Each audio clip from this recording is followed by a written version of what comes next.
오늘 하나님께서 우리에게 주시는 말씀은 창세기 26장 23절에서 35절까지의 말씀입니다. 한 절씩 교독하겠습니다. 제가 먼저 봉독합니다.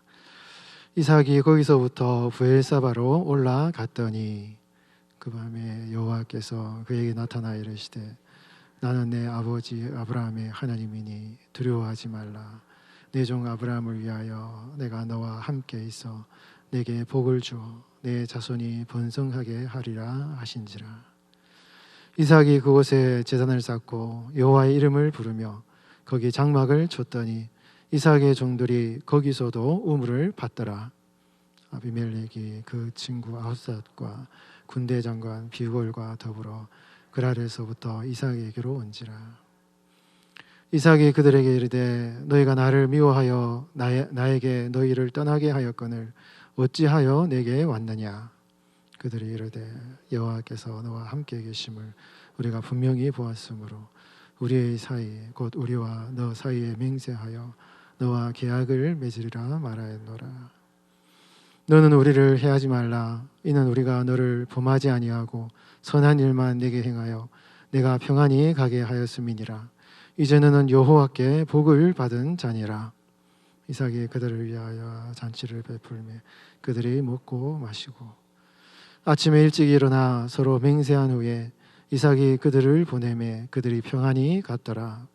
그날에 이삭의 종들이 자기들이 반 우물에 대하여 이삭에게 와서 알리어 이르되 우리가 물을 얻었나이다 하매 그가 그 이름을 세바라 한지라. 그러므로 그 성읍 이름이 오늘까지 부엘세바더라. 에서가 40세에 해족속 부엘의 딸 유딧과 해족속 엘론의 딸 바스맛을 아내로 맞이하였더니 함께 봉독합니다. 그들이 이삭과 리브가의 마음에 근심이 되었더라. 아멘. 마음에 근심이 되었다라는 제목으로 우리 하나님 말씀 전하겠습니다. 하나님께서는 우리 성도들의 삶에 늘 이렇게 평안을 주시고 또 축복하시고 참 어려움 가운데서도 우리 성도들의 삶에 기쁨과 감사를 참 허락하시는 그런 하나님, 사랑의 하나님이시고요, 은혜의 하나님이시지 않습니까? 근데 우리 교회 성도들의 삶을 이제 돌아보면 완전한 그 평안을 누리는 성도는 없는 것 같아요. 아무리 이렇게 참 하나님의 축복을 많이 받고 또 참 저분은 걱정 근심이 아무것도 없을 것 같다 라고 그렇게 참 보이는 성도님이라도 가만히 자세히 이렇게 삶을 이렇게 보면은 어느 누구도 마음에 근심이 없는 성도는 한 명도 없는 것 같아요. 정말 그렇습니다. 완벽한 평안이라는 것은 천국에 가야만 있지. 오늘날 우리가 이 땅을 살아가면서 우리의 삶에 일어나는 육신적인 삶에 있어서는요, 근심이 전혀 없는 상태라는 것은 없다 이거예요. 모든 다른 부분의 모든 것에 있어서는 참 좋고 평안하고 참 행복한데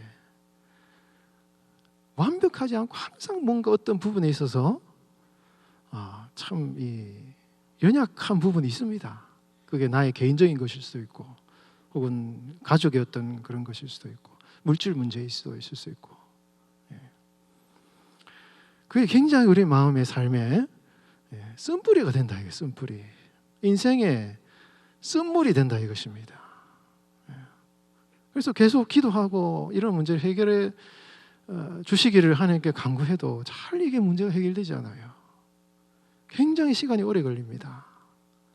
쉽게 그 문제가 잘 해결되지를 않습니다. 오래 기다리고 인내가 필요합니다. 그리고 많은 부분 내가 성장해야 될 그런 영역이 있다 이것이죠. 그런데 여러분 중요한 것이 있습니다. 우리 하나님은요, 그런 우리의 인생의 쓴뿌리, 인생의 쓴물이 올라오는 것 같은 그런 삶의 영역을 우리 하나님은요 분명히 회복하시는 하나님이시라 이것입니다. 이 사실을 믿으시기 바랍니다. 여호와 라파, 우리 하나님은요 쓴물을 단물로 바꾸시는 분이 하나님이셔요. 아무리 여러분 내 인생에 쓴물이 계속 이게 해결되지 않고 문제가 발생하더라도 여호와 라파, 치유하시는 그 하나님의 은혜를 믿고 나가셔야 돼요. 결코 그것을 여러분 의심치 마시고, 비록 인내가 필요하고 내 연약함이 있고 참 많은 참 기다려야 되는 그런 시간들이 있다 할지라도 하나님은 치료하시는 여호와 라파 하나님이시고 여러분들의 인생의 쓴물을 단물로 바꾸시는 하나님이라는 것을 확실하게 믿고 여러분 기도하며 기다리며 간구할 때 결국은요 하나님이 여러분들의 인생의 쓴물을 단물로 바꾸어주시는 그 은혜의 순간이 올 때가 있다 이것입니다. 이 사실을 꼭 믿으시고 기도하면서 인내하면서 하나님 의지하시고 나아가시는 여러분들 되시기 바랍니다. 여러분 오늘 본문에 여러분 34절 35절 말씀에 보면은 에서가 40세에 헷족속 부엘리의 딸 유디과 헷족속 엘론의 딸 바스마스 아내로 맞이하였더니 이 말을 딱 보시면요 어떤 생각이 드셔요? 이삭도 40세에 결혼했죠. 이삭이 리브가하고 결혼하기 위해서 많이 기다렸다 이거예요. 근데 에서도 많이 기다렸어요. 근데 안 됐습니다. 포기했습니다. 그래서 하나님이 싫어하시는 가나안 땅의 족속 중에 하나의 헷 족속의 이방 여인의 딸과 결혼을 어쩔 수 없이 한 거예요. 지금 이게 어쩔 수 없이 한 것입니다. 이 상황에 어떻게 이걸 극복할 수 없는 상황, 어쩔 수 없는 상황이 되어가지고 결혼을 한 거예요. 에서가 결혼을 했는데 문제는 뭡니까? 35절에 그들이 이삭과 리브가의 마음에 뭐가 되었다? 근심이 되었다. 근심이. 이 근심이라는 말 자체가 이 어원 자체가 마라라는 그 언어를 가지고 있어요. 마라. 쓴물이라는 의미를 가지고 있습니다. 마음의 영혼의 루아흐. 그 마음의 쓴물이었다 이것이. 이 루아흐란 말이 마음의 근심이 되었다 이 표현이 성경에 총 4번이 나오는데 다른 데는 전부 다 네페시라는 그 영혼이라는 단어를 쓰는데 여기는 딱 이 루아흐라는 단어를 써요. 이 루아흐가 영혼이라는 말도 되지만은 바람이라는 의미도 가지고 있습니다. 여러분 바람과 마라를 연결해서 생각해 보면 뭐가 생각나십니까? 이스라엘 백성들이 홍해를 건널 때 하나님이 동풍으로 홍해를 갈라서 건너게 하셨잖아요. 홍해를 건너고 난 뒤에 바로 마라 사건이 터집니다. 모세가 지금 성경에 전체 성경에서 딱 한 군데 이 부분에 루아흐, 마르 루아흐 그 영혼의 쓴 우물과 같은 쓴물과 같은 그런 것이 되었다는 이 표현을 통해서 지금 앞에 이 모세, 이 창세기를 기록한 이 기록자 모세가 브엘세바 우물에 대한 얘기를 하면서 지금 마음의 근심이 되었다라고 얘기를 하고 있거든요. 굉장히 여러분 이게 성경의 어떤 그 내용을 아주 이렇게 암시하는 본문입니다. 굉장히 이 에서가 어쩔 수 없이 장자인데 여러분 이삭과 리브가가 이방 여인하고 결혼시키고 싶겠습니까? 절대 결혼시키고 싶지 않았을 거예요. 그런데 어쩔 수가 없었습니다. 그냥 결혼을 한 거예요. 그런데 그것이 나중에 보면 리브가가 참 살기 싫다 말할 정도로 굉장히 리브가의 마음에는 굉장히 아픔이었던 것 같아요. 뭐 며느리하고 어떤 아픔이 관계에 어려움이 있었던지 그건 모르겠지만 굉장히 어려움이 있어요. 이삭과 리브가의 삶에 이것이 굉장히 자신들의 인생의 쓴뿌리가 되었다 이거예요.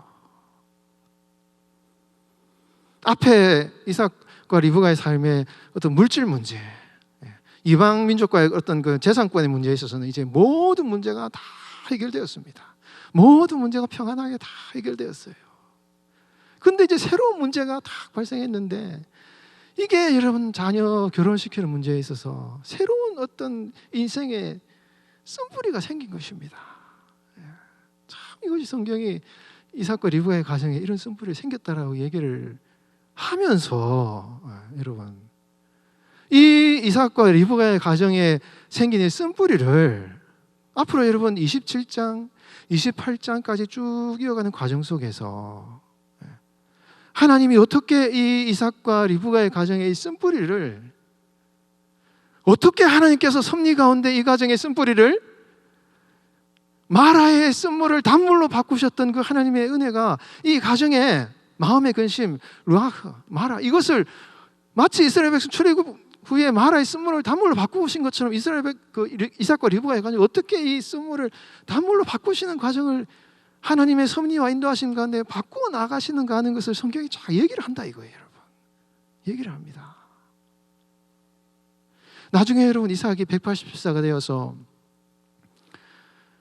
여러분 야곱이 밧단 아람에서 돌아옵니다. 여러분 야곱이 밧단 아람에서 돌아왔을 때 20년이 걸렸는데 그때도 이삭이 살아 있었어요. 에서와 야곱이 서로 화해를 하고 이삭이 180세가 되어서 나이가 많이 늙어서 죽게 되었는데 그때 에서와 야곱이 함께 자기 아버지를 장사합니다. 화해하고 장사를 해요. 이삭이 그렇게 노년 나이가 늘어서 180세가 되어서 아름답게 생을 마감합니다. 근데 그 야곱이 밧단 아람을 떠나는 그 시간부터 돌아오는 그 시간까지 20년 이삭과 리브가의 가정에 그 쓴뿌려 같은 삶의 아픔을 해결하시기 위해서 20년의 세월이 흘렀다 이거예요. 그리고 그 문제가 다 해결되면서 이제 에서와 야곱이 이삭을 장사하는 이런 사건을 통해서 이 이삭과 리브가의 가정의 모든 쓴뿌리들이 다 해결되는 그런 일들이 성경에 나온다 이것입니다. 사랑하는 성도 여러분, 이삭과 리브가의 가정뿐이겠습니까? 여러분들의 삶에도 삶의 쓴뿌리가 있잖아요. 정말 끊임없이 내 삶에 솟아나오는 쓰디쓴 인생의 아픔이 있다 이것입니다. 그것이 여러 가지 상황과 형편과 환경 속에서 있는데 그것 때문에 오랫동안 참아왔고 앞으로도 어떻게 보면 많은 시간이 걸릴 수 있습니다. 많은 시간이 걸릴 수 있어요. 많은 인내가 필요할 수 있습니다. 여러분 창세기 27장, 27장, 28장 이후의 내용 나중에 보십시오. 이 문제가 해결되기까지 이삭이 굉장히 연약한 모습을 많이 보여줘요. 편애를 합니다. 자식을 편애를 합니다. 에서를 너무 또 좋아해요. 영안이 어두워서 구별을 못합니다. 그리고 리브가는 남편을 속여요. 남편을 속이고 야곱도 속입니다. 그리고 도망갑니다. 이 가정에 굉장히 역기능적인 모습이 많이 나타나요. 어떻게 보면 이런 연약한 어떤 편애하는 거, 가정의 역기능적인 모습, 서로 속이는 거, 이거는 신앙적인 측면보다도 윤리적으로 굉장히 문제가 많은 행동들인 것입니다. 이런 연약한 모습, 부족한 모습이 있다면은 이것이 여러분 인간적인 모습으로 보면은 해결될 가능성이 없어요. 가망성이 없습니다. 이 인생의 쓴뿌리를 해결할 수 있는 가능성이 없어 보인다 이거예요. 그들의 모습을 보면. 그러나 여러분 그들이 서로 속이고 영적으로 어두워지고 정말 연약한 부족한 모습을 보이는 이 이삭의 가정과 자녀들의 삶의 모습이 있지만 그럼에도 불구하고 하나님께서 이 가정을 회복시키기 위해서 어떻게 그 가정을 하나님의 절대적인 주권 가운데 인도해 나가시는가. 야곱을 여러분 밧단 아람에서 그렇게 나그네 인생 고생하게 하셔서 그 여러분 야곱의 스토리 다 아시지 않습니까?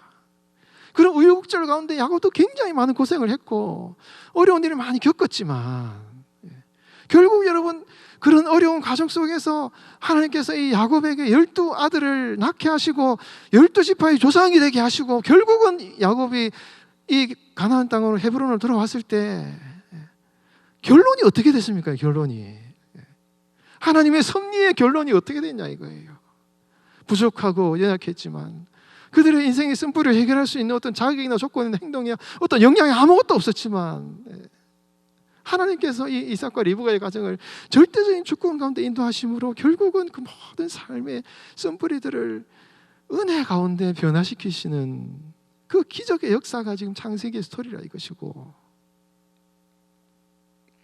그런 하나님의 절대적인 주권과 인도하심은요, 여러분 한 분 한 분을 사랑하시는 하나님의 은혜의 섭리도 동일하다, 이것을 여러분 확신하시기 바랍니다. 여러분들은 다 하나님이 사랑하시는 하나님의 자녀거든요. 한 분 한 분을 하나님은 여러분 사랑하십니다. 정말 정말 여러분들 사랑하셔요. 왜 하나님께서 우리의 삶에 그 마라와 같은 쓴뿌리를 우리에게 허락하셨는지 그에 대해서는 우리가 따지고 원망할 필요 없습니다.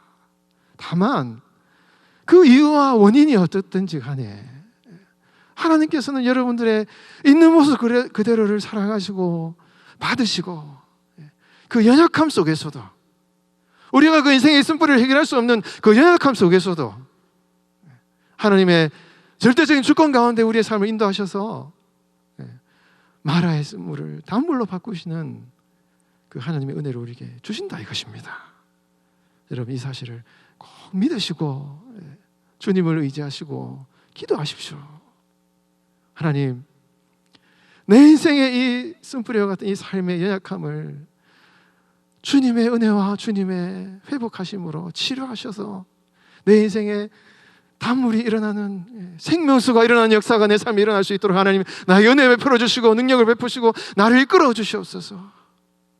이삭과 리브가와 야곱을 인도하셨듯이 내 삶에도 결국 하나님께서 우리에게 가장 좋은 것을 주시는 그 하나님의 은혜를 체험하고, 마라의 이 쓴물, 내 인생에 아주 쓴 이러한 삶의 조건들이 변하여서 생명수가 솟아나는 그 은혜를 누리며 살아갈 수 있도록 하나님 내 삶에 은혜를 베풀어 달라고 기도하시기 바랍니다. 그럴 때 여러분들의 인생에 하나님의 은혜의 생수가 터지는 역사가 일어나게 될 것입니다. 여러분 이런 하나님의 은혜는요 이삭의 삶에 계속해서 나타나고 있어요. 여러분 오늘 본문 23절 보면은 이삭이 거기서부터 브엘세바로 올라갔더니, 24절에 그 밤에 여호와께서 그에게 나타나 이르시되 나는 내 아버지 아브라함의 하나님이니 두려워 말라. 여러분 하나님께서 이삭에게 딱 나타나셔서 이삭아, 너는 너의 부친의 아브라함의 하나님이다. 두려워하지 말라. 내가 너와 함께 하고 있다. 너의 자손을 번성하게 할 것이다. 하나님께서 이삭에게 다 나타나셔가지고 이삭에게 용기를 주는 이런 이제 내용이 나오지 않습니까? 여러분 이게 하나님께서 왜 아브라함에게 나타나셨는가 하는 것을 우리가 잘 상황을 우리가 이게 왜 그렇구나 하는 걸 우리가 이해할 필요가 있어요. 하나님께서 두려워 말라 한 거는요 이삭이 굉장히 지금 두려워하고 있다 이것이죠. 원래 이삭은 이 블레셋 땅 지방에 살고 있었다 이것입니다. 그런데 그 이삭이 농사를 지어가 100배를 농사에 막 번성하니까 시기를 해가지고 아비멜렉이 블레셋 사람들이 이삭 보고 너 딴 데 나가라 하고 쫓아내요. 그 물을 찾아서 가뭄 때문에 물을 찾아서 블레셋 사람이 사는 땅에 갔는데 쫓아내니까 물이 없잖아요. 그러니까 이거 어떻게 합니까? 이삭이 그러면 이 우물이 있어야 된다 하고는 우물을 파야 되겠다 했는데 어디를 팝니까? 전에 아브라함이 그의 부친 아브라함이 우물을 팠었던 곳, 거기를 이제 찾아서 파는 거예요. 왜 그렇습니까? 여러분 우물을 판다고 다 물이 나옵니까? 우물 파는 거는 쉬워요, 여러분. 팠는데 안 나오면 심각한 문제가 일어난다 이것입니다. 계속 파는데 물 근원, 샘의 근원, 물줄기를 발견 못하면요 파도 또 파도 물을 발견 못하면 끝인 거예요. 그러니까 이삭이 전에 자기 부친이 팠던 그 우물을 파면 거기는 물줄기가 있을 걸 생각하고 그 우물을 판 것입니다. 역시나 거기에 물이 나왔어요. 다행인 것입니다. 그런데 어떤 일이 일어납니까? 블레셋 사람들이 와가지고 그랄의 목자, 이게 아비멜렉의 수하들인 거예요. 싸움을 해가지고 쫓아내는 것입니다. 또 그러니까 이삭이 어쩔 수 없이 나그네니까 어쩔 수 없이 또 피해주는 거지 않습니까? 그래서 이삭이 또다시 우물을 팝니다. 나름대로 이것을 파면은 물줄기를 발견할 수 있을 것이라고 생각하고 팠겠죠. 계속 파고 있었어요. 그러나 성경에 물줄기를 발견했다는 얘기 없습니다. 계속 팠어요, 여러분. 물줄기 나올지 모르는 그냥 팠습니다. 여러분, 성경이 이런 얘기를 하고 있는 걸 우리가 아셔야 돼요. 우물을 파는 거하고 물줄기를 발견하는 거하고는 다르다 이것이에요. 막 우물을 팠어요. 근데 블레셋 사람들이 생각하기에 이삭은 우물을 파면 물이 나온다는 것을 알고 있는 거예요. 저 사람은 우물을 파면 물이 나온다, 이런 생각을 가지고 있으면 안 되겠다 싶으니까 이삭이 우물을 팔 때 또 싸움을 해가지고 쫓아내는 것입니다. 그러니까 이삭은 물줄기, 물샘을 발견하기 전에 우물 파다가 다시 쫓겨나는 거예요. 그래서 다시 또 세 번째 딴 장소로 가서 이제는 블레셋 사람들이 찾아오지 못할 정도로 멀리 르호봇이라는 이제 어떤 광야 같은 먼 곳에 간 것 같아요. 먼 곳에 가서 우물을 파기 시작했습니다. 근데 거기서는 다툼이 안 일어나죠. 왜 그렇습니까? 처음에 두 번째 팠던 우물에 그 블레셋 족속들이 이게도 물이 나올 거라 생각하고 우물을 팠는데 물이 나왔겠습니까? 안 나왔겠습니까? 뭐 나왔는지 안 나왔는지 모르지만은 제 생각에는 아마 물이 안 나왔을 것 같아요. 그러니까 안 쫓아온 겁니다. 그러니까 저 사람 우물 파도 물 안 나오네? 그러면 거기에 가서 파도 물 안 나오겠다 하고는 이제 포기를 한 거죠. 그래서 여러분, 더 이상 이 블레셋 사람들이 이삭을 찾아와서 싸우지는 않지만, 여러분 세 번째, 여러분 이삭이 우물을 팠을 때 르호봇이라 해가지고 하나님께서 장소를 넓히게 해서 그 이름을 붙였긴 붙였지만 성경에 여러분 이삭이 우물을 팠긴 팠어요. 근데 물의 샘의 근원을 발견했다라는 얘기는 안 나옵니다. 발견했을 수도 있고 안 했을 수도 있겠지만, 제가 성경을 읽고 해석하기는 23절에 보면 이삭이 르호봇 거기서부터 브엘세바로 올라갔다, 이런 표현을 한 거 볼 때 아마 제 생각에는요, 이삭이 우물에 팠긴 팠지만 물을 찾지 못했어요. 물을 찾지 못했어요. 그래서 지금 이삭이 첫 번째 그의 부친이 팠던 우물에서 물을 발견했지만 두 번째, 세 번째, 특히 세 번째 물을 팔 때는요, 이삭이 우물을 팠지만은 물을 발견하지 못했고 굉장히 낙심을 한 것입니다. 굉장히 실망을 했어요. 정말 자기가 먹고 살기 위해서 가뭄이 들어서 물을 파러 물을 얻기 위해서 우물을 팠지만 물을 얻지 못하고 실패하고 낙심하여서 다시 브엘세바로 돌아온 것입니다. 자, 이렇게 이 이삭이 우물을 팠고 계속 우물을 팠고 자기가 뭔가를 얻기 위해서 열심히 노력을 했고 수고했고 우물을 팠는데 계속 실패한 거예요. 그래서 결국은 브엘세바로 이삭이 돌아왔습니다. 그런 순간에 여러분, 하나님께서 이삭에게 나타나신 거예요. 이때 여러분, 이 이삭의 마음이 굉장히 두려웠고 낙심했고 마음이 힘들었다 이것입니다. 너무너무 자기가 뭔가를 이제 물을 얻기 위해서 열심히 파고 수고했지만은 아무런 소득이 없고 이 브엘세바에서 살아가면서 또 가뭄에 굶주리고 힘들 거라는 생각이 있어서 너무너무 낙심된 그런 상황이 있었겠지만, 우물을 얻지 못했겠지만, 중요한 것은 이삭이 도착한 그 장소는요, 하나님이 약속하신 언약의 땅이에요. 언약의 땅. 그리고 그 땅에 가는 것이 하나님이 기뻐하시는 뜻인 것입니다. 블레셋 지방에 사는 것이 아니라 이 브엘세바 땅에 와서 하나님이 언약의 땅에 와서 이 땅에 사는 것이 하나님이 기뻐하시는 뜻이었다는 거예요.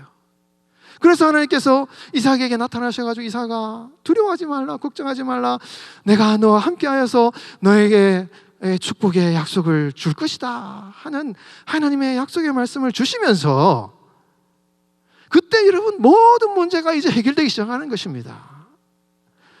갈등이 있었던 블레셋 지방 사람들, 아비멜렉과 비골과 아우사 이 사람들이 이삭을 찾아와가지고 화평의 조약을 맺어요. 그리고 여러분 32절에 같이 한번 읽어보겠습니다. 시작. 그날에 이삭의 종들이 자기들이 판 우물에 대하여 이삭에게 와서 알려 이르되 우리가 물을 얻었나이다 하매. 여러분 그날에라는 이 히브리어 문문 자체가요, 아비멜렉과 이삭이 화평의 조약을 맺는 바로 그날에 이 말이에요. 바로 그날에 그때도 이삭의 종이 우물을 막 팠다 이것입니다. 그런데 그 종들이 쫓아온 거예요. 쫓아와가지고 우리가 물을 얻었나이다. 이 얻었나이다는 말을, 이 원문을 약간 뉘앙스가 약해요. 우리가 물을 발견했습니다 이 얘기입니다. 물을 발견했다 이 얘기예요. 우물을 파다가 이삭 주인님 드디어 우리가 물을 발견했습니다 이런 얘기인 거예요.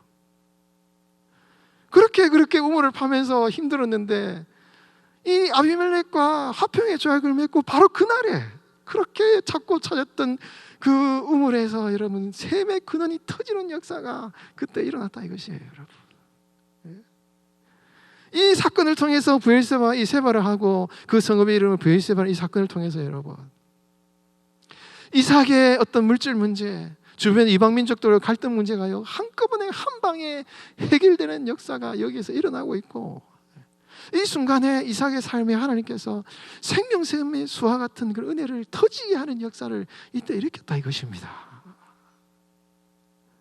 여러분 이삭이 우물을 파고 또 팠어요.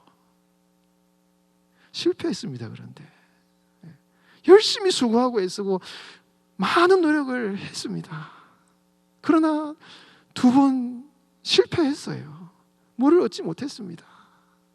그러나 여러분 하나님이 약속하신 그 약속의 땅에 도착했을 때 하나님께서 한 방에 이삭의 삶에 생명수가 터지는 은혜를 여러분 허락하시는, 회복케 하시는 이런 하나님의 은혜를 여러분 이삭에게 허락하시는 이런 모습을 우리가 볼 수가 있는 것이고, 이러한 하나님의 은혜는 동일하게 여러분들의 삶에도 일어난다는 것을 여러분 기억하시기 바랍니다. 하나님께서는 여러분의 삶에도 은혜의 생수를 터지게 하셔요. 여러분 이런 하나님의 약속의 말씀을 믿고 여러분들을 도우시는 하나님의 은혜를 믿고 이삭이 어떻게 이 삶의 문제를 해결했는가 우리가 교훈을 얻어야 되는 것입니다. 첫 번째는 여러분 이런 우리의 삶에 쓴뿌리가 생길 때 절대 여러분 내가 내 것을 쟁취하거나 내 것을 차지하려 하거나 다른 사람을 것을 빼앗거나 이렇게 냉혹한 행동을 해서는 안 된다 이것이에요. 이삭이 어떻게 이 삶의 문제가 잘 해결됩니까? 다 양보해주고 내어줘요. 여러분 내어줍니다. 그래서 이 우물 문제도 해결되고, 나중에 여러분 야곱이 아들이 자기를 속였는데, 속였으면 막 야곱을 야단치고 막 그렇게 할 텐데, 야곱이 나중에 바단 아람으로 갈 때 이삭이요 이것이 하나님의 뜻이구나라는 것을 깨닫고, 그래 그렇구나, 이삭이 하나님의 섭리에 순응하고 순종하고 오히려 야곱을 축복하고 거기에 가서 바단 아람에 가서 그 땅에서 아내를 얻으라고 하면서 이삭이 자신의 어떤 생각과 판단을 내려놓는 모습이 나옵니다. 이삭의 삶의 쓴뿌리를 이삭이 어떻게 해결합니까? 내려놓고 양보하고 섬겨요. 여러분, 이럴 때 문제가 해결됩니다. 여러분, 하나님이 우리에게 그 삶의 문제를 해결하시지만, 그게 하나님의 섭리지만 우리가 할 일도 있어요. 빼앗으면 안 되고, 여러분 쟁취하려고 그러면 안 되고, 여러분 양보하고 내려놓을 줄 알고 하나님의 섭리에 순응할 줄 아는 성도가 빨리 그 은혜를 누리게 됩니다. 그리고 여러분, 하나님의 임재를 사모하셔요. 이삭에게 나타나신 하나님, 야곱이 베델에서 그 하나님을 만난 그 상황들, 그 인생의 쓴뿌리가 우리의 삶에 다가올 때 두려워하지 말라, 언약을 주시면서 우리에게 나타나신 그 하나님의 임재가 우리 성도들의 영혼을 강건하게 하는 것입니다. 아무리 쓴뿌리가 일어나도 그 하나님의 은혜 안에서 우리가 하나님의 말씀으로 힘을 얻으면 그걸 견뎌나갈 수가 있는 거예요. 그렇게 해서 이삭은 이 인생의 쓴뿌리를 잘 인내하고 참아나갔고 견뎌나감으로 말미암아 결국은 하나님의 은혜 안에서 모든 문제가 해결되는 그런 은혜를 겪었다 이것입니다.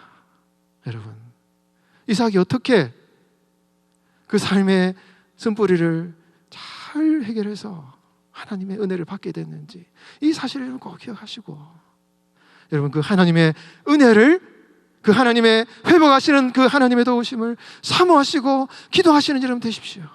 그리고 이삭과 같이 여러분 내려놓고 양보해주고 주님의 섭리에 순응함으로 말미암아 그 하나님의 은혜를 더 빨리 누리고 더 빨리 회복되어지는 그런 은혜를 누리시는 여러분들의 삶이 되시기를 예수님의 이름으로 축원드리겠습니다.